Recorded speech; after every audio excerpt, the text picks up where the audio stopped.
Step outside. All right.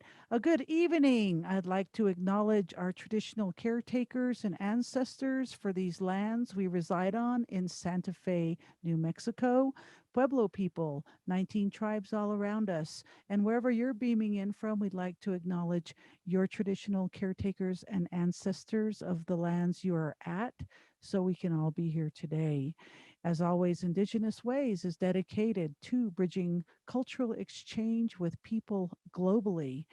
And we are excited with the presenters this month that we have, which you can read more about on our website. This month is a very special month. This is Native American Heritage Month. And because of that, we have been posting two Indigenous presenters on our Facebook every day. And we'll continue to do this until the end of November. They have blessed us with their Indigenous wisdom and medicine through our virtual events. And so, other than that, did you notice anything different about our background? Yes, yes, new blanket right there. See it? I've got some exciting stuff to tell you about, but since we don't have that much time right now, I want to get Tiokasin in here. I'll tell you during our break. So I'm just going to talk about Tiokasin for a minute. Tiokasin has been a wonderful Native American voice for our people that has allowed a window from the world to see who we are, for us to be heard. He has been involved in a indigenous radio station for 26 years.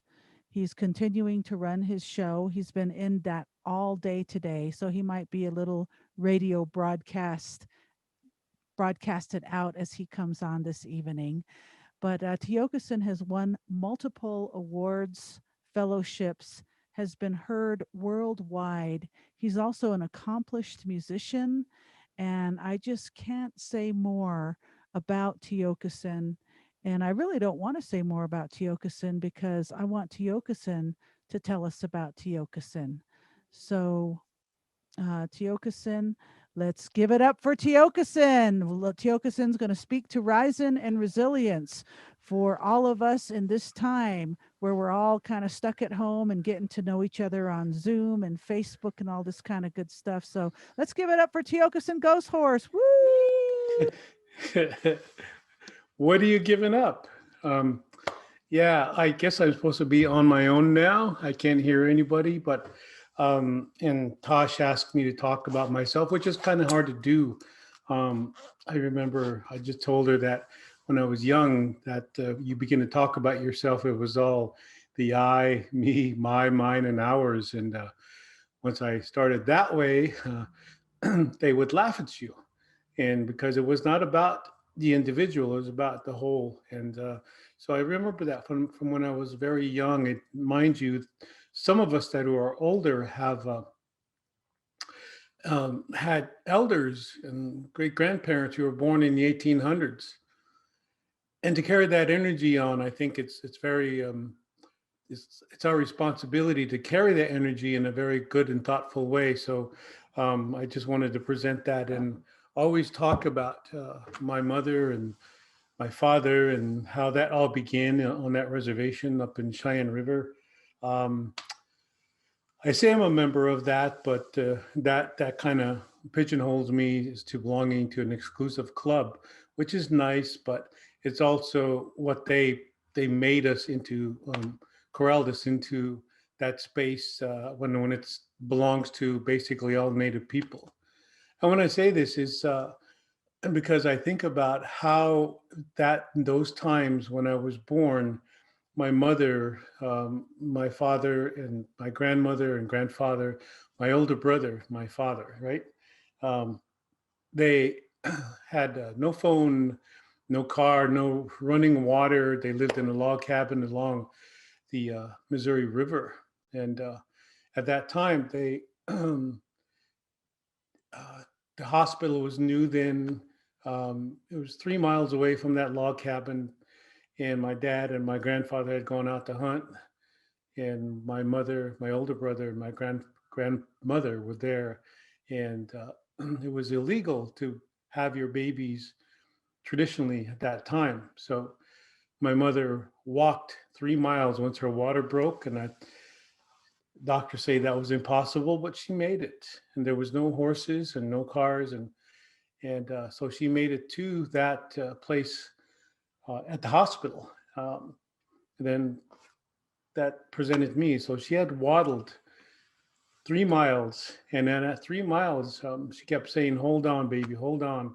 And in those days, you didn't take any, any kind of X-ray or anything like that to see what kind of, if you were a boy or a girl. So she had uh, gotten there, and out came this boy. So she told me to hold on all that time, and I think that was lesson, my first lesson in patience, she said.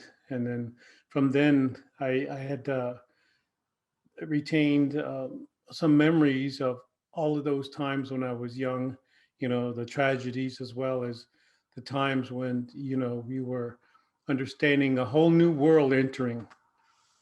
And the whole new world at that time was called Vietnam, and boarding schools and many places that were new to a lot of us younger kids, and people coming back in coffins and people going away, and you remember all of this, and you did your best to understand what the onslaught was, because you could see the old way of life, so to speak, at that time, when very young, when all would gather every Sunday, and someone would ride up in buckboards, with horses, a team of horses.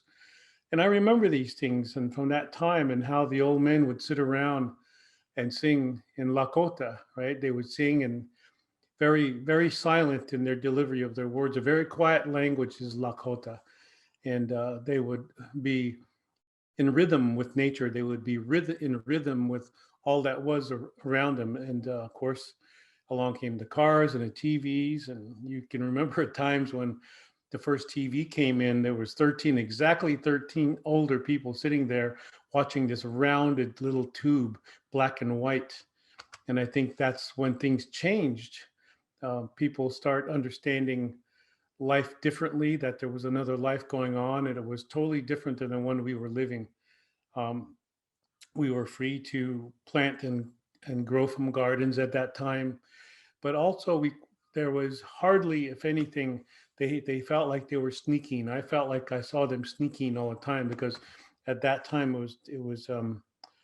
they understood that it was illegal to, of course, speak your language, sing the songs, and if someone caught you, then that was probably illegal. But I don't think it was as strict then, as it was previously during my mother's day, when she went through boarding school, and all of those stories that came out of boarding school are some tragic ones. Um, and I don't mean to sound like this is a bad thing, but a negative thing, because you can understand that the strength that it took for all of our people, all indigenous, all native peoples, even across the world, as I understand, um, that we have something that's closer to the earth, the language, the quantum physics within our language. So it's within our language that strength lies, because it was the patriarchal system that came after the patriarchy, the males, and left the females to carry on the culture, and that's what it was, because that patriarchy thought that our females were weak, because that's how they viewed the matriarchy and patriarchy, and they left alone the matrilineal of us all. So I think that's how we got to this far. And we had to survive, of course, but then there's the thriving with what you've been through, the tragedy that we all went through of understanding a foreign language that we speak now, this language called English. And it is a foreign language to me. Sometimes the concepts are often, if you didn't grow up with that, it's difficult to somehow take it in when it's just not about you. So what I'm saying, it's very narcissistic in its nature, because it's based on Latin, as we all know. 65% of this language is Latin, and that's having to do domination and destruction and war and, you know, the attrition and the conquering and the devastation. And so we learned how to talk this language of war, and gotten very binary about it. And so, you know, going through high school and all these mistakes that we all made as younger men and women, we made a lot of mistakes. A lot of the classmates aren't here because of those mistakes, and that we succumbed to a lot. And that's kind of the story we went through. But out of that came a lot of strength, a lot of strength to not just as much as an identity, but a sense of knowing who we already were. We didn't have to say we came from this or that, or trying to go to another planet. I think that we know who we are is because we are as understanding through our lineage of our peoples, where our land was, our language was taught by the land. And I think that's differently because it's different in this way. In the old days, I think what they said was that their language had changed because when they went to visit someone over their mountains, that they referred to the earth in a different way. So their language was adaptable. And so that was like a morphing going on. So when I view it that way, it made sense why a lot of Native people today travel all over the world, because that's what I went to get my higher education in. It was to uh, study indigenous peoples, and why there were so little of us left, and you know, that the land that we retain and have given care to all this time was still vibrant. And you could see that growing up on a reservation is the amount of deer and the game that was there versus the farmland, and, you know, the cattle ranges that were off the reservation mostly at that time. And we were still really, there was not much fence on the reservation at that time. And I remember very young, one of my very early uh, memories of my father was when the government was building fences, and he would wait on a hill, and I was waiting with him in that pickup. And then they would go away, and then he would take his truck and put it in coast, and he would come down the hill and just take his truck and just destroy that fence. And I got the idea that no, I don't think land should be fenced. I don't think the native spirit should be fenced in that way.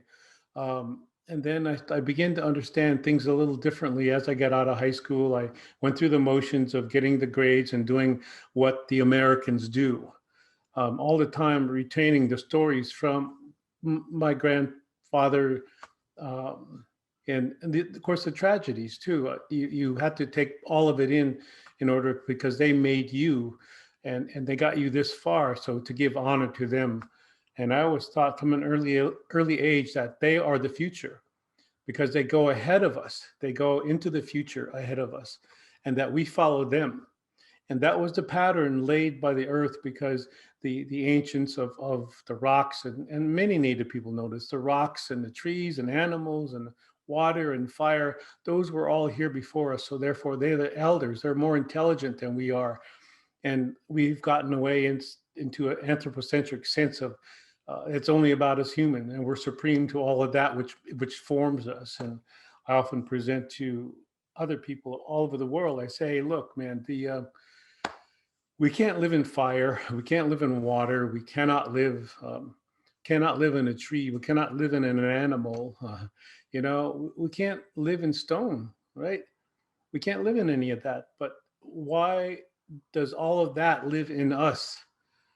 And yet you see how we've become so self-centered as humans, that all that which formed us, that lives in us, and that we cannot live in it, that we think very detrimental about the unintelligence of a rock or a tree or a bird or water. And so we treat it very disrespectful, unintelligent, and without consciousness. And I do know, retaining some of that memory from the old folks back home, is that everything is sentient, even a rock, because it's an ancient one, and we use it in ceremonies, the water, and all those creation the elements are intelligent, and that's what we bring into our ceremonies. All of our ceremonies as Indigenous folks all over the world.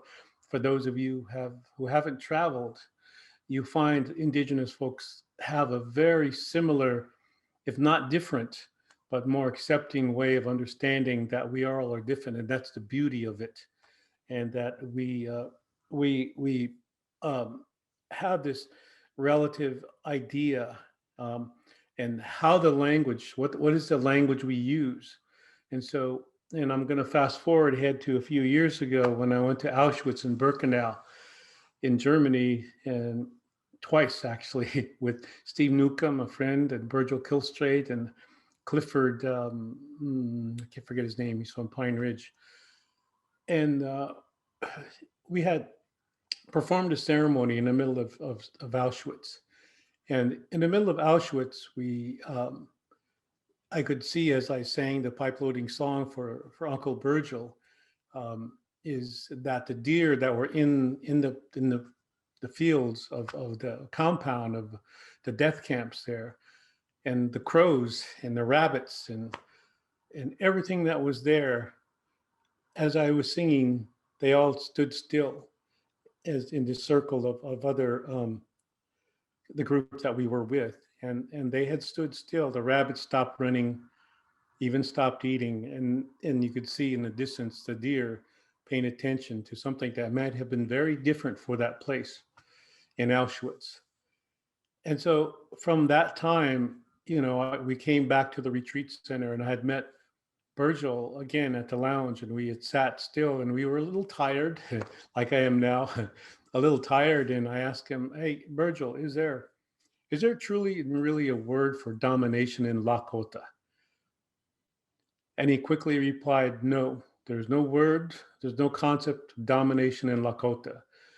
And from that point on, I thought, wow, in relationship, we see things, because in relationship, you see more of something, you notice more of everything in a relationship.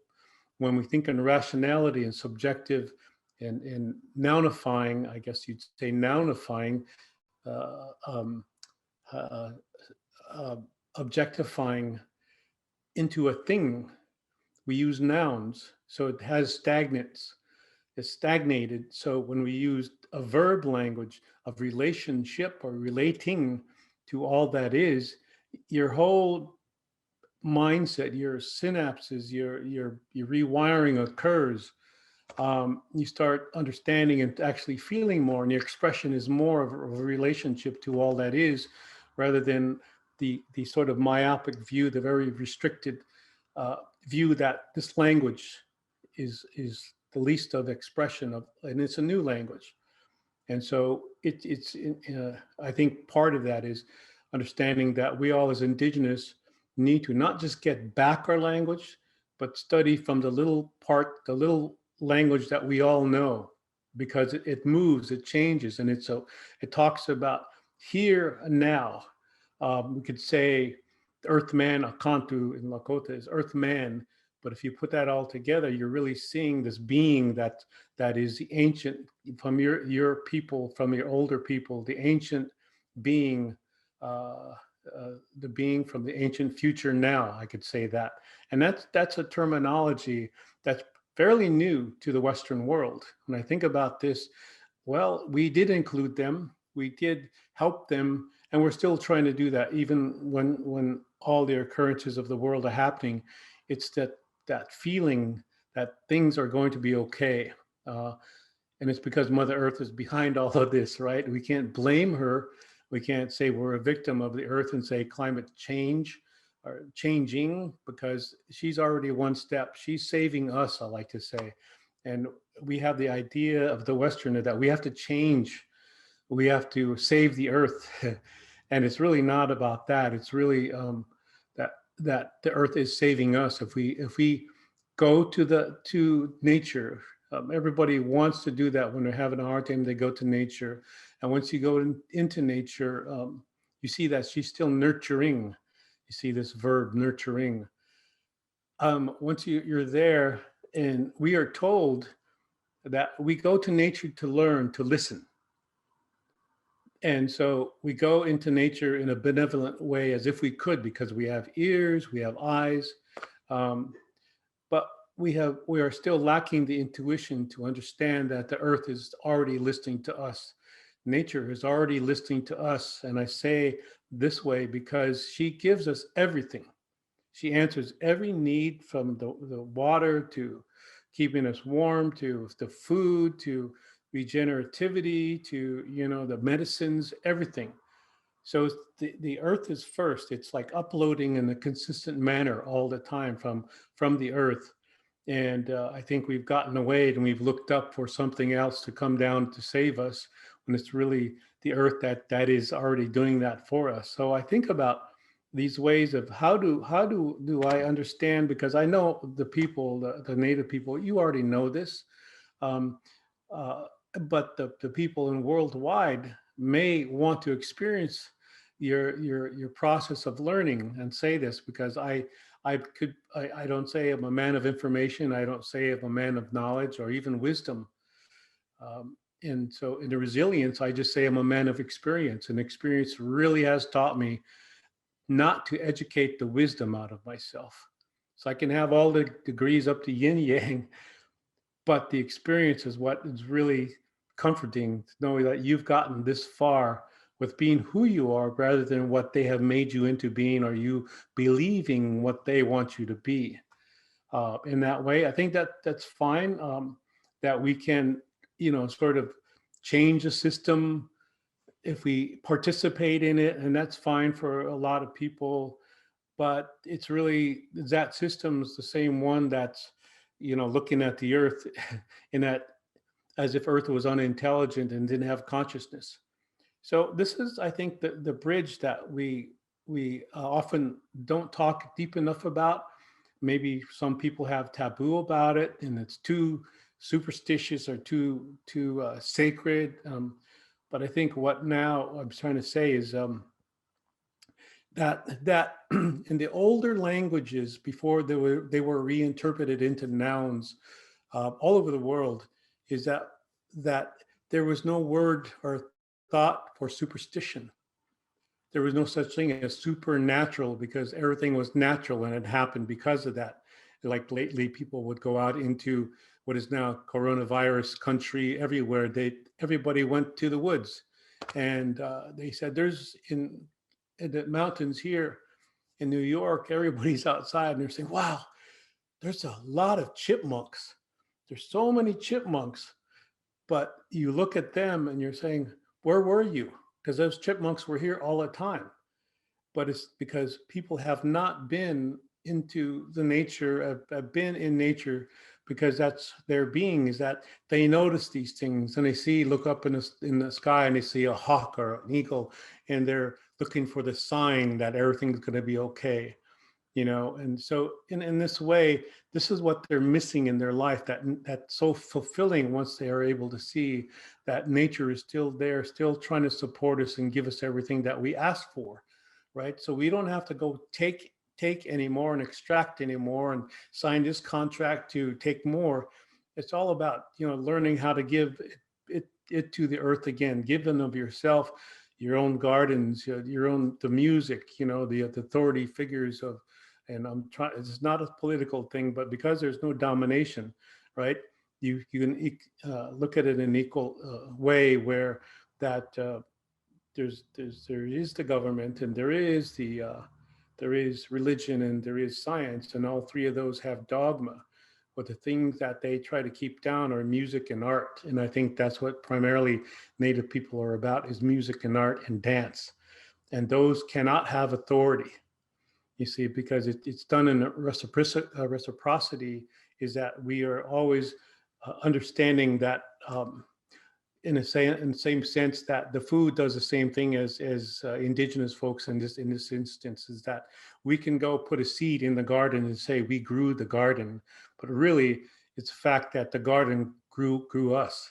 The garden grows us, because all of that, I guess you would say, love that we put into the garden is actually the love that the garden put into us.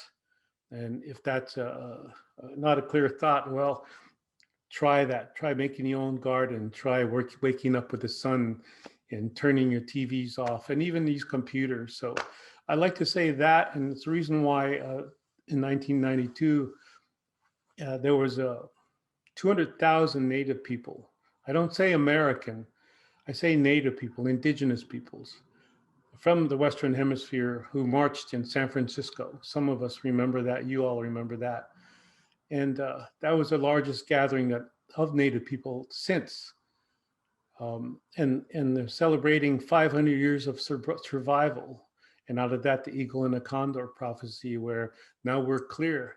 And the consciousnesses that are coming up, like Standing Rock and even Wounded Knee way back there. But these are indicators of consciousness coming, because you can travel and go to Tibet, and there is a sign saying, I stand with Standing Rock, because it's that consciousness of the earth that will never be defeated in a sense. So that's the sort of the resistance, the rising that's always been there, not to raise our consciousness, because we want to deal with this consciousness, not the one that is out there. It says we've never been dead, earth has never been dead.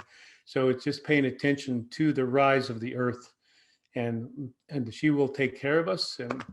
And I think we have to stop doing the best that we can. We have to do what's required now. And that requirement is very fundamental, it's very simple, is to wean ourselves away from that programming, from that formula of decolonization and colonization, the binary thought process. Decolonization and colonization are actually not present in a lot of native languages. So it's like we are been given the formula to fight ourselves with and them with. So we always have an enemy, right? So when we get away from that, we understand, wow, that was somebody else's sterilization process of our thought process, you see? And so you really understand that how can someone colonize anything? Because that's a cleaning out. And I think, okay, so then now our thoughts are coming back. And in 1992, when all the Native people gathered, right, there was a voice that needed to be heard, and that's where First Voices Indigenous Radio at that time was birthed. It actually began with a title, Exposing the Apologetic Predator, and self-explaining. And it carried its way through, morphing left and right, and of course missing some dates, and learning how to be a radio journalist when I had no ability, practically nothing, but it was my heart that took it in, because I wanted to present the message as much bigger than I am, and has always been bigger than I am. And it's not a message about indigenous peoples, it's the voices of the earth from all over the world that give presence, that give a presence to the airwaves. And we're lucky because technology has come in and helped in certain ways, but it's not reliable. And I think about the campfires all over Indian country, native country, all over the world, indigenous country, right? Where there are campfires and we're all closer together because of the small campfires, the community rather than the neighborhood, right? The community rather than the town that's formed after city blocks and squared away, but it's the circles. Because I heard someone say last year that it was illegal at one time for Native people to sit in a circle. Now, to get that source, you are going to have to come up with that source for me, because that's what I do. Is I want to prove myself wrong before I say something, right? And I know one thing: the experience that I have, no one else has it, and there is other people who are listening now that have your own experience. And I think it's our time. The Dalai Lama said, "This is the year. This is the century of the indigenous." And it can't be kept down anymore, because that's the voice of the earth, the voices of the earth, because we live closer, we think closer, we feel it closer. And there are other people, of course, that were born the same way, but they've gotten away from it. So the moniker that say we're all indigenous to the earth is true, but there's only 5%, less than 5% of the world's population that are indigenous, right? And even of those 5% of the world's, I think it's like 350 million of today's almost 8 billion people, is that how much of that 5% of those 350 million are actually truly living the indigenous way, right? And this is where the assimilation comes in. So there's quite a few ways that we have survived ourselves, but it is about our surviving ourselves and not them, because we're giving too much energy to them. So we have to get our the nasula, the head, that the brain, the thoughts that actually are a seed of the heart. So once we are into understanding that our languages are heart languages, and the chante, which are the tree of living, I guess you would say, is that that knowledge of the language is to say, earth, a rock, a tree, nature, earth does not lie. So you have nature that does not lie. And these indigenous languages come from nature. And look how much they have been distorted and have gone in another way, been distracted from the original truth to fit the survival box of that was blueprinted for the plan of America. And so when I say this is something that actually happened to us, and it's happening to us. Um, so I think there is this resilience in how we think, and basically the intuitive values of what that tree feels, that empathy of the earth. I think if someone has empathy for the earth or its creatures, then I think that's a seed of indigenous in all of us, not just a thought, but you feel that. And yeah, and that's where the radio came in, and I presented and provided that. Um, and I really felt well and good once in New York, once I moved to New York, that in 2003, yes, 2003, um, an African American who was living someplace in Africa, in Kenya, that's what it was, and that they had their first solar powered solar powered radio station, and they had taken all of the radio, the solar powered radio equipment up on a donkey, and they set it up, and that the first two radio programs that they broadcast or rebroadcast were at that time First Voices Indigenous Radio and another program called Democracy Now. And that's when I felt, wow, this is really cool that somebody else in another part of Mother Earth can actually hear. And this was why First Voices Indigenous Radio at that time is the first voices of this planet, is because it needs to be heard now, because we are speaking from that vitality of the earth, the energy. You say old school, new school, we can get into that binary, but really energy or spirit has no age, you see.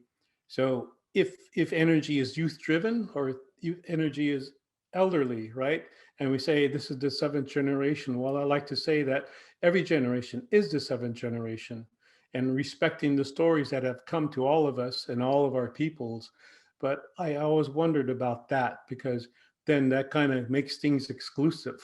And it's not about being exclusive anymore. It's about being who we are and living our lives at all in all this soul, I guess you'd say, the spirit. Our bodies are in the spirit, and it's all available to us. There's no need for hope, because without hope you have to do something.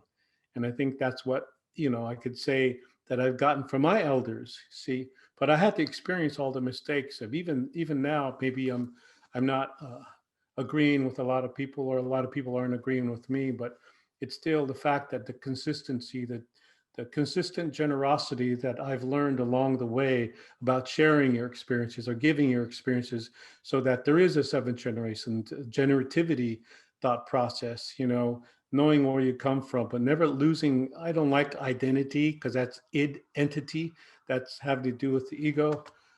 So it's looking up and understanding the etymology of the language we speak. Even of our own languages, there is an etymology that's not so subjugated, or dogma, yes, dogma, but it has more relationship in it, and how to even include modern day things like a computer, And so we can soak this language up and make that reservation square much bigger than it is, because it is. See, we I'd say something that we have our I'll tell people at universities, I say, well, the the language, and I'll say this on my reservation is, we are put on that reservation because there's no room for us in America, you see. But then again, you think about it, there is room for America on that reservation. You know, there's a different dichotomy going on here, is that we speak their language, but why don't they speak our language? Is it a little difficult for all the consciousness? Rather, they'd rather deal with conscience, who's right and who's wrong, and judgmental and dogmatic and, you know, hierarchical, that I say. Um, and so we've gotten ourselves distracted and off course here. So now, accordingly, the earth is doing that. She's getting us back into the rhythm by introducing the coronavirus, and to respect that and honor that it's always been there. Um, we treat things like enemies when they're really not. Maybe that's the thing, that we forgot the respect of life itself, even in its different form. So we'll accept anything to fight it like an enemy, to conquer it and defeat it. Yet it's nature at its heart. And maybe it's using the old ways. And maybe I can sort of close a little bit with, there's an island of the Rapa Nui. Uh, and they are alive, where the Easter Island, I think there's something like 800 of the tall faces that they have, and they can trace their roots and know that certain of these great heads are their lineage, their tradition of their families, and they can name, like totem poles in the Northwest, right? They can name whose family was that totem, was that great head there in Easter Island, and it's off the coast of Chile, right? And these native peoples have in, enacted this mystery, this what they call, I'm not too sure now. It's an old way of being. One is called uh, uh, Umanga, which means basically the whole of the people have come together to look at this COVID virus and then enact the reinforcement of their traditional ways to really respect this virus. So now, of the 7,500 Native people on Rapa Nui, there's none. There is none. There is none. There is no COVID virus. And it's because they looked at it through their own medicine that was given to them before, because we've all been through this before, right? We want the quick answer from somebody else, when answer is right under our feet. So it's time we begin to upload from the earth and feel that energy intuitively in our languages, and through our languages, indigenous languages, or any language for that matter. But think about that. Earth doesn't lie to us. So who are we listening to? You see. So I would say that's enough. I don't know how long that this has been, but I'm here. Oh, wow.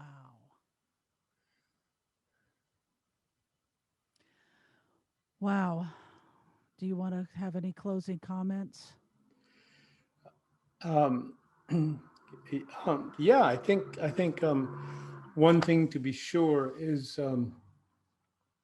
I've been taking this one from all of our relative, and he passed away a few years ago, John Trudell, and I've been, I presented before he did, a few places, University of Washington, out in the Northwest, and in New York City.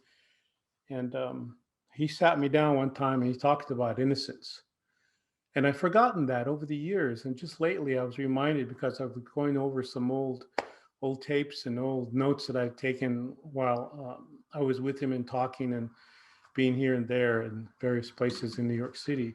Um, that he sat me down and talked about innocence. And the reason why I didn't remember it, because it was working its way through the DNA, as he would say, that the innocence, like, think about this. He said, think about there, in that old way of being, there was no guilt. In the old way of being, there was no sin, there was no blame.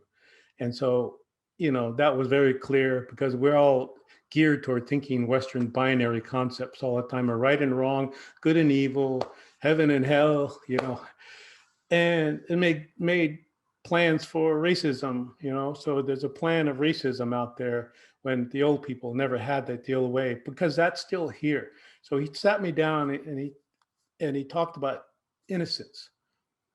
And I thought about innocence, that wow, every moment we live now is innocent. So this is the energy of being here now, which is an old new age thing, but actually that's the way it is, right? Hechetuelo. We are here now, and wana, we are here, and this is the future and the past combined, and this our ancestors lived through us. We're right here. Those who have gone ahead lived through us. We're right here, and we're going to be right here all the time as Native people. That we are tokala, we are staked down to defend the earth. And I think that's a resilience, because she gives us so much strength. And I think you all agree with me as Indigenous folks that if we see that earth does not lie, then that's the strength. Then what are we saying? What are we thinking? Do we go to them to get our strength? No, it's the earth. And it's always been the earth through our ceremonies. Some say rituals, some want to mythologize that we're here to save the earth, something like that. But no, it's the fact that small innocence that she provides every moment, every second is innocent, because that's what a tree is. It's not thinking in a conscience, whether it's right or wrong. A tree is being a tree, a rock is being a rock, the air is being air. It's caring for us all the time. It is doing it through innocence, the energy of innocence, because as we sail through the earth, blaze through the universe, there's never going to be a moment like now. You see, so that brings us into the focus of this energy, that it's not because I'm older or younger, or I know more, I know less. It's because we are here now, all of us in this generation. Even that little ant that's crawling across the floor, that's part of us too. We understand it, and it's not to get so new agey about it. And yeah, but everything makes sense to me. And like I say, I've been happy since March when I returned from New Zealand and Australia and Costa Rica and Hawaii, because meeting the indigenous peoples, I think, are the most beautiful people in the world when they have nothing. Because when they have nothing, they have given everything. And that's when you truly know what giving is. When they have nothing and they've given everything, then that's what I mean about being indigenous. That's that truth that the earth doesn't lie and all she does is give, right? And I think it's time that things change with our thinking, our thought processes, and that's happening. But we have to get away from this anthropocentric way of thinking that it's only about humans and it's about us. That we have the power when actually the power is given to us. Like these babies go out and they dance and they're blessing the dancing grounds, right? We forget about that we have to have some formality or something, but really it's participating in that life and that innocence, not the fact that they don't know or have not the experience, but everything is innocent. That kitten I see on the board here, that's innocent. They don't have to be told, they just know. And if I could expound or expand upon that some more, Tosh, I would. But I think that's a thought I'd like to leave. Yeah. Wow. Wow. Thank you so much for your wisdom. You've been awesome medicine for us tonight. We are in intense times, Tiokasin, and but we're so glad that you're a part of our human being, tribal, a whole collection of people. We all breathe the same air. So everybody, listen to beautiful brother Tiokasin Ghosthorse and go to First Voices IndigenousRadio.org. Right below me, you can see it right there. And also, we have next week a very special guest. We've got Frank Edawagasik, And Frank has been instrumental in, I can't even begin to start talking about what Frank has done for Indigenous world here in America. But Frank is a beautiful brother. He's an elder and he's a spokesman for our people. So please join us next Wednesday for Frank. And you can check out IndigenousWays.org. All the information is there for more information, as well as all of our Wisdom Circle events, concerts, presenters, and video archives. They're free.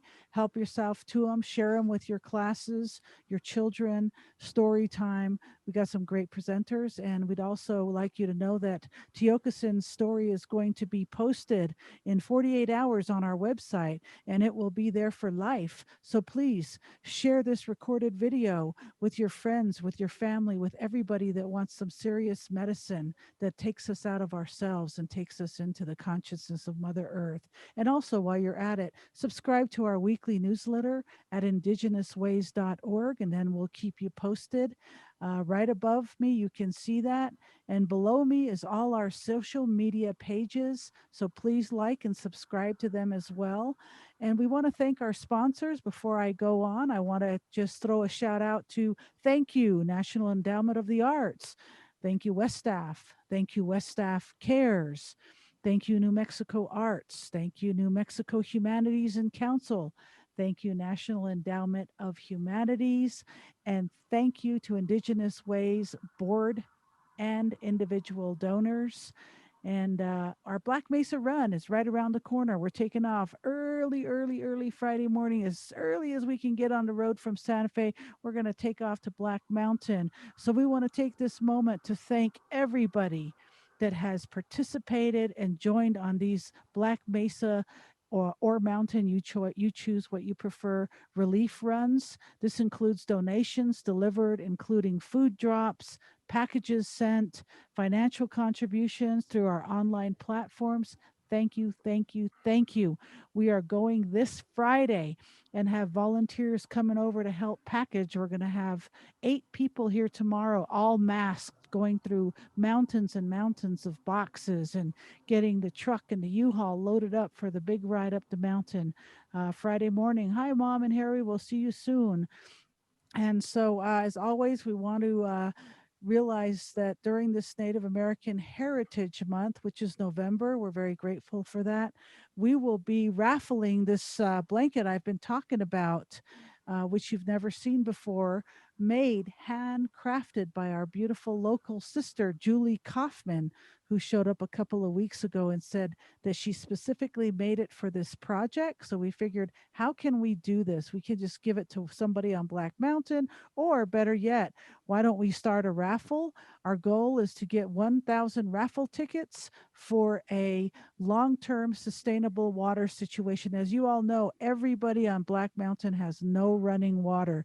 Get that around your head. No running water. With COVID 19, 1, 2, 3, 4 generations living in a small dwelling, sharing a hand washing basin. Uh, with COVID 19, it's unsustainable. It's been hard to begin with. I'm from there, I know how it is. But man, with COVID 19, we need to make sure those water barrels that we've been delivering need to stay filled. But better yet, we got to do better than that for our people on Black Mountain. We need to get water catchments set up, like 1,000 to 2,000 uh, gallon water that can go on flat water, those towing things. I forget what they're called. So we can haul them over to Kitzili Chapter House and get those things filled. We need to raise the money to get those things first, and then we go from there. So in the meantime, this water quilt is going to be given to whoever picks the right number. We're going to sell them for $10 each, and for if you purchase $50, that gives you 6 tickets. And every raffle purchase you make, your name will go into the raffle barrel. There is an option just to donate without being in the raffle. The draw for the water quilt will be live streamed on Wednesday, December 2nd, 2020 at 6:45 at the Indigenous Ways Wisdom Circle. We will also contact you and to confirm shipping address to send you the beautiful water quilt Thank you for participating in this cause to bring water to the communities on Black Mountain in a more sustainable way. And we have some addresses in the chat box over here to the right. So take a look at that and donate on our website. You can donate through PayPal. You can donate through our website. You can donate through posting a letter. That's fine, money order, whatever. Thank you, thank you, thank you. And on our website, at the very bottom, well, first, when you go to the website, you'll see the links on the top. Go to the far right link. It says donate. Click that, and you'll see 3 places to donate. One is for this show, virtual events. Another is for our 5 trips that we've been going up to Black Mesa, well, our 5th one being Friday. It's for all the blankets and the hats and the flashlights and the Bengay and Alka-Seltzer, all that stuff that's needed on the mountain. That's the second one. The third one is for this long-term, more sustainable accountability that we're going to do. And thank you all once again. We want to just invite everybody to come on now and unmute your microphones, unmute your camera, turn on your cameras, and let's have a few words with Tiokasin. We've got a few minutes, but before we get started on this, I want to acknowledge our social media participants. To Tiokasin, Liz Hill. Love the program tonight. Thank you. Thank you, Liz, for zooming in. Little Cloud. Liz Hill checking in from Rehoboth Beach, Delaware. So right on, Tiokasin Miigwech. And Little Cloud Mo Napajinga. Good words and teachings. Thanks for sharing. Although I started listening towards the end. Hey, we're glad you're here. And Deborah Rieger, thanks for sharing your birth story about patience and for being here with IndigenousWays 501c3. Nice to hear your stories, Tiokasin, listening from backwoods of so-called Michigan. And we'd also like to thank Richard for being here this evening and all of you for being here this evening. And let's get started with who wants to speak first. Richard? I guess I'm your go-to guy. Well, I just want to thank you for your words. As you know, the New Age is from the ages. That's how New Age got to be. They stole it. And as far as the 7th generation, I agree. Each generation that comes is 7th generation. I think the reason we hear the 7th generation so much today, I could be wrong, but it's because of what Crazy Horse said. And a lot of people say this is that 7th generation. So we're all involved in that. And I'm glad you've said what you said. It needs to be said. You know, I remember growing up and when I heard what Native people said about rocks, of course, I'm a white person growing up in a white community. There were no people of color. All those people would make fun of that. Oh, and that rock ain't alive. And I just kind of looked at him and I thought, arrogance. I don't know why a young white guy thought. I for some reason, when every time I heard something that Indian people said, I said, they're right. They're the ones. You guys got it wrong. I was raised as a fundamentalist Catholic. God. Wow. Man, I tell you, those people are out of their minds. They have no idea what it is to be a human being. They do know what it is to be a Homo sapien. The Homo sapiens are the ones that kill the other. They're the ones that kill the human beings. So I always say, watch out for the Homo sapiens. Thank you for your words, brother. Thank you. Thank you, Wow. Richard. Yeah. Okay. Yeah. Did you want to say something, Tiokasin? Oh, no, I just wanted to say, Richard, I think my mother said I was Catholic once, but it took me years to get over it. Didn't take me that long, brother. That long. All right. Well, thank you very much. And Amber, would you like to share a few words this evening? I just want to say thank you. That was really helpful tonight, especially. And there was a lot in there, a lot that helped. Thanks. Yeah. Thank you, Amber, because you're coming and packing tomorrow. Thank you for being a part of our Black Mountain, getting it all together. And we have a first-time guest tonight, Militia. Would you like to say a few words? I'm so humbled to have heard you at the beginning, sir. And I hosted a watch party on my other phone while you were speaking, and midway I got kicked out, but I'm back, and it was for a reason that I was able to listen to your medicine tonight. I really needed your I guess message. So it sunk in that no matter where we come from, when the earth listens, we have to stop and listen back and give back to that. I'm missing nature right now, so it's okay. And I feel safe saying that being outside and not being able to be out there on my motorcycle with my friends, taking all that in, because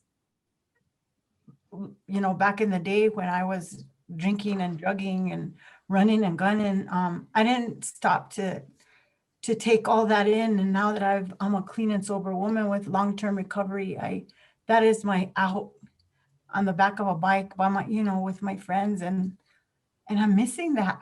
The past 7 days have been hard, so the weather, but it's for a reason. I know that listening to your story tonight for 40 minutes really got me out of my head, should I say. So abrazos to you, sir, Thank you. and to everyone here. Well, thank you. No, I thank you just for all of you for just your little thoughts and things, because I think what happens is that what this present addiction to fighting something that's so natural like a virus, and we don't have enough information, but that's not the point. I think the virus wants to experience us, if you can go there with me and see what we're made of. Do we become community and the being and the human anymore, or we just become Homo sapiens and fight everything and everybody that tries to take something from us? So I think about the truth that the earth is always telling us. Why aren't we listening to the truth? Even more so. I have all these books behind me. I have maybe 300 more that way, on shelves. And I think, oh, that's where the education. And I said, wow, education. I I try not to I try not to educate the wisdom out of myself. And that's really true, because I have degrees, pieces of paper says that I know something, but I'd say give that to a tree and they're like, oh yeah, that used to be me, right? That piece of paper used to be me. And so it just we must get over ourselves as humans and learn how to be the being again. So in the vernacular of a lot of native languages that I know, I've studied, there is no I'd say conjunctive verb, or this thing called to be. Because if you say to be, then to be what? To be something other than you are. So even that, to be something greater, to be something, right? That is an addictive formula. To be other than who you are, not accept your mistakes, not accept even the praises that go on. But we need to accept both of those ways of who we are as humans, and understand that the sun rises and the darkness comes, but that's both of us. And I talk with young folks that are really intelligent about, we're dealing in an area of toxic positivity, that you only want to see things on a positive side. But because it puts us out of balance, we don't want to take in what's happening. We don't want to hear the tragic stories, even of ourselves. We try to not include that and be better than that, and to be something other than that. So what it is that to include that which is us. Yeah. Somebody's getting a phone call. Yeah. I wanted to see if Christina Bueno wants to share. I'm sorry, that was my fault. Yes, I did have No it on. worries. Sorry, I heard that. As far as sharing, yes, I do want to share. Tiokasin, your story about the relationship with Mother Earth, I'm just completely touched by that. I remember learning about Mother Earth my first time in high school. I had a friend who told me why it was important to have that relationship with Mother Earth and to dialogue and both respect mutually Mother Earth in that relationship. And, I just lost my thought. Oh, yeah, my thought just came back. The quote, "We belong to Earth." It's not the other way around. The Earth doesn't belong to us. The Yeah. quote is, "We belong to Earth." And that's how our view and perspective should remain, that we take care of Earth because it takes care of us. And that's the relationship. And I've always believed in that. And the reason, myself as a deaf person, I see everything around me. It's my vision that tracks everything that I appreciate. So when I go to nature, I can really appreciate what I'm being given and I can try to give back. And really, I was really happy seeing you share your wisdom about Mother Earth. And I'm very grateful for what you shared with us. Thank you for bringing that message and sharing it with us. Thank you. Thank you. It's I guess I could give you one of the things that I do. I mean, I do it all the time, just to center myself in my language. I could say that to myself in my language, which I do very quietly. It's the Inila Wakan. It's the holy silence, as you would say. But it's even more than that. Is to hear that which Earth is asking from the sacred a lot more than we think it is. It's like EMC equals E equals MC squared and beyond.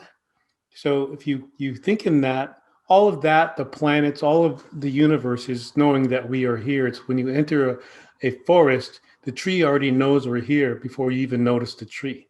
It's like the birds, they know that you're already there before you notice them. This is how we are out of step, out of rhythm, because we tend to think it's there for us. In a way it is, but you think about it the other way around. We are there for them. And we walk in medicine. They give us and they watch us medicine. They send energy. They give us bird calls. They give us air, the rustling of the trees. And, there's so much going on there. But I fail to see it, everything with my eyes. That's how limited my ears and my eyes are. So what I do is what I was taught, the Inila, that the quiet inside, that it's already asking for what it knows. And it's our domination from the head that we've been programmed to get away from the balance, because it's hierarchical in this language we're speaking. So, you have to be careful of being assimilating that spirit and turning it into a sort of I would say, its own isolation, single entity by itself, looking for something to keep and hold and possess. And so when I'm in nature, and we all do this, is that I know that the universe is bigger inside. So when I close my eyes, the universe is much bigger. But when I open my eyes and hear and see, that's very limited. And yes, we get to know. So it's so easy to get to know nature because it already knows us. It's so easy to grow a garden, but the garden grows us. Now we need to complete those thoughts, complete them, and understand that we are talking a subjective language, hierarchical language, a noun-filled language. We're thingifying everything. We're taking the mystery out of it. We're no longer consciously applying mystery to everything. You see, so it takes a while. So I think that's what I'm saying. The consciousness of that is alive and it's there, and and I see that a lot of Native people, especially younger people now, are sensing it, but the language we are speaking is not expressive enough for the intuition or even the interpretation of the intuition that comes from that tree. Cha is tree, by the way, treeing, and so is the tree. So this is, you look at the way the heart, the nervous system is that the branching of the everything, our nervous system, that's a tree too. Right. So we have a heartbeat here. The tree has a heartbeat. And science has proven that. So what Right. didn't we know as indigenous folks, you see? So I just want to say that. Thank you for your words. Thank you so much, Christina. Thank you, Tiokasin. And I'm going to ask Liz Hill if she'd like to come say some words, only because she's been on the Facebook and posting. So did you want to, you came in at the end. Did you want to say something to Tiokasin, Liz? Uh, sure. Hey, Tiokasin. I told you I'd be here. Yeah. Well, I'm Tiokasin's producer for Mhm. First Voices Radio.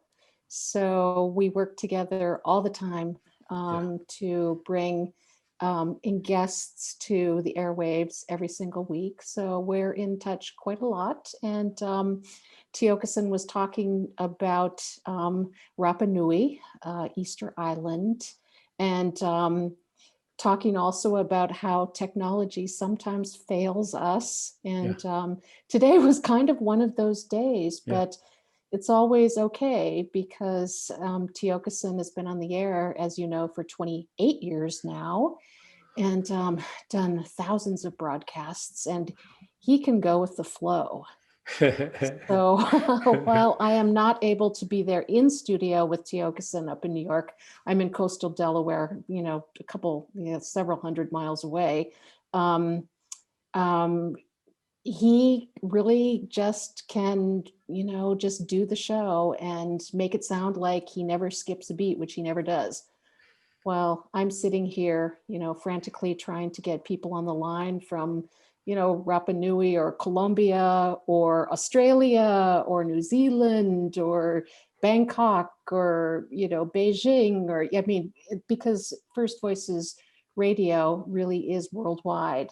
Yeah. And Tiokasin, what he said about, it's not about us being, the ones who are really, in charge, or it's not our voices, it's the voices of Indigenous peoples, worldwide, bringing their thoughts and their wisdom and their knowledge to the airwaves, which we feel is very, very important. And so I'm entirely, utterly devoted to, Tiokasin and the show and his mission to bring these voices to the world, because they are very important. It's very important that people know what Indigenous people have known all along, I feel. And Right it's on. even more so important in these times, these very, very uncertain times. And also, I think, to bring hope, to all of us, that we are we are a part of everything that is in this universe. It's not about us, and it is about, the earth taking care of us, and, sort of not, the other way around.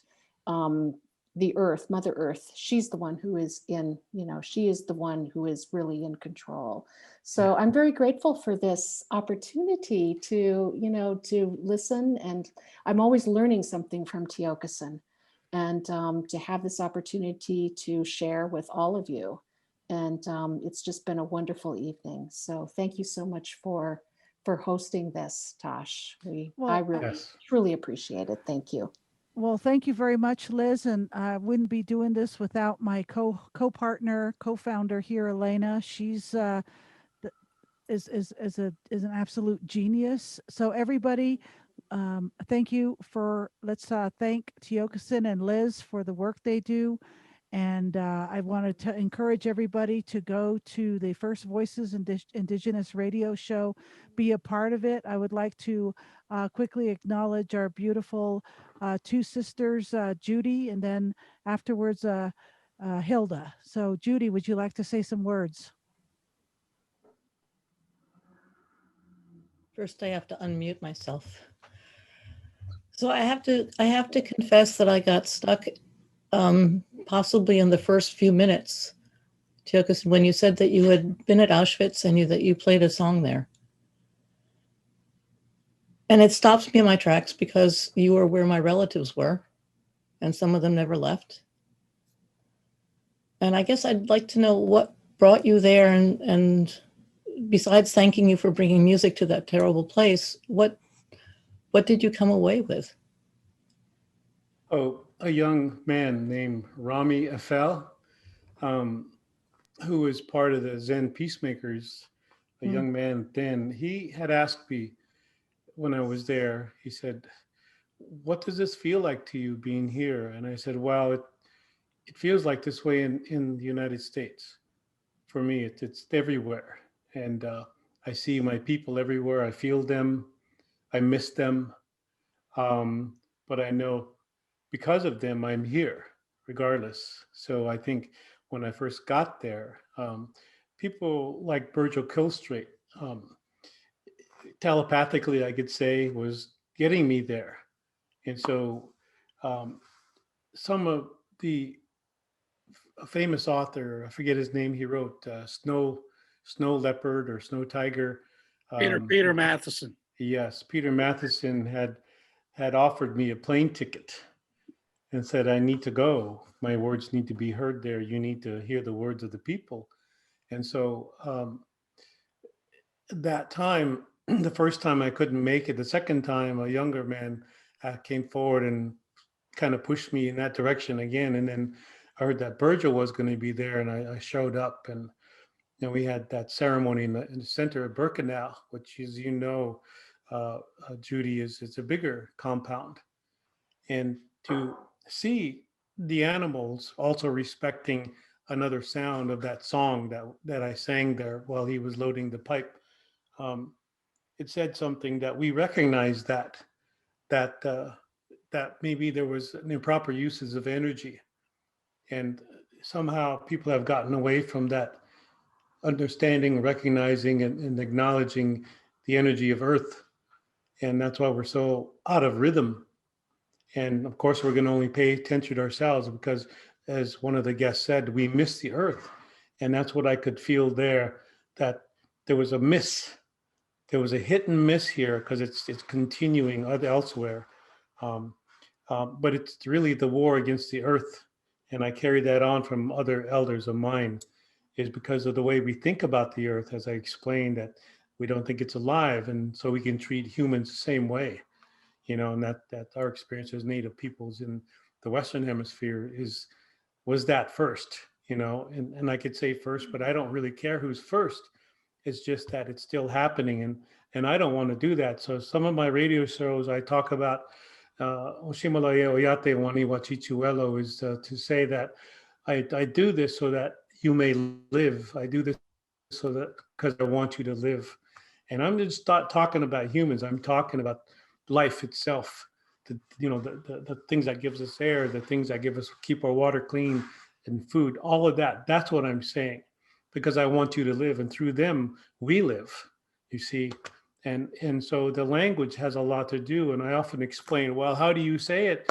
How do you say water then in your language? And what I was told is, and what I understand, mani is not just water. The and I, the alphabet of M and I, as means that which is related between you and I and all things, and ni is living, and e is voicing. So you're voicing the living relationship between you and I and all things, and that's what we say is water in English. But just think, if you said that mani and you understand all those dimensions, that we won't have to use it as a subjective term, that's object. Water is an object, that it's in fact a living being, and that's what we swim in every day, you see.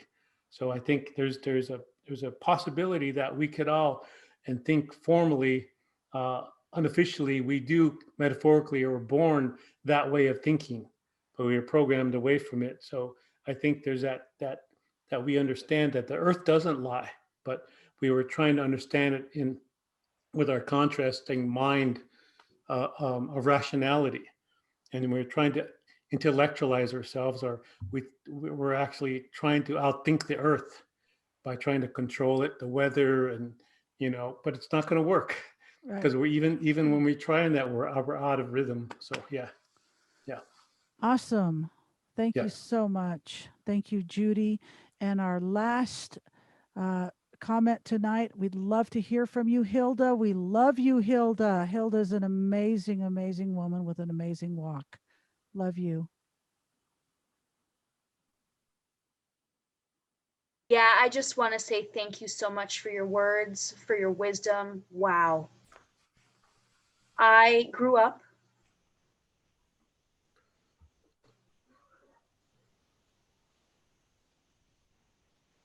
Fundamental. I grew up fundamentalist, yeah, Fundamental church. in a church. And that kind of indoctrination I grew up with, just those old ways. But when I was about 23 years old, I left the church and searched for something different, a different way. And I researched different things, different religions, and then I found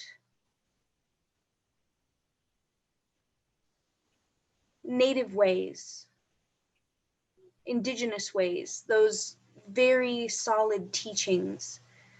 And I felt like it connected with me and it resonated. Spiritualism itself resonated with me. So I just want to thank you so much for your wisdom and your sharing and just all of knowing that and who I am and with everything and all of that understanding. And we're all one. Mm-hmm. Love. Yeah, thank you very much, Hilda. And wow, what a special night tonight. I'm just going to acknowledge Joyce Levine on Facebook that says thank you. Deborah Rieger, nice to hear your words tonight. Liz Hill. And that's it, you guys. I want to thank our beautiful interpreters tonight for the amazing work and for their flexibility for staying over the anticipated hour. Thank you very much for adhering to Indigenous time with Tiokasin Ghosthorse. And Tiokasin, you are such a incredible, prolific being that is so filled with knowledge that I wish we had you for so many more shows, and maybe we will. I mean, you're just amazing, and thank you for going off the cuff and being spontaneous and just being able to talk about yourself. And you know what? Your show is worth 2 or 3 more viewings for each of us tonight because you said so much. You said so much, and it's so beautiful to see conscious people out there, conscious human beings, conscious for Mother Earth and the cosmos. So thank you very much, and we love you, Tiokasin. We're going to come visit you in New York next time we go to the East Coast, okay? You better, because I'm also going to have you two, Tosh and Elena, on First Voices Radio soon. There you are. Yes, thank you. Producer hears. Yeah, you hear that, producer? Yeah. Tosh, I'd like to also add, we have a First Voices Radio is now a podcast. As of 2 weeks ago, we're a podcast. Congratulations. So First Voices, just search First Voices Radio on Apple, iTunes, podcast. We're on all of the platforms now. It's really, really great. It just launched 2 weeks ago. So thank you. It's very, very exciting. So also, if you go to the website, First Voices IndigenousRadio.org, you will find our shows, but the podcast is there as well. So please check us out and subscribe. Sounds like a vision that's become activated into reality. So thank you very much. Right below me, everybody, look at the website you can go to, and please write it down, copy it, and all those fun things we do with electronics. Share it. Let's help spread the word. Let's help spread the Indigenous word. And if you ever want a concert, me and Elena have our studio right next door. It's all set up. Great sound. Thank you all very much. And let's give it up for Tiokasin, everybody. Unless thank you. I forgot. Caleb, did you want to say anything, Caleb, or are you? No, you don't. Okay, Caleb doesn't want to say anything. All right, wanted to acknowledge you. We will see you all next week. Let's give it up for Tiokasin. Woo! Thank you, Tiokasin. Safe out there, everybody, and wear your mask. Bye. Bye. Love you big. Touch the earth, touch the earth, touch the earth.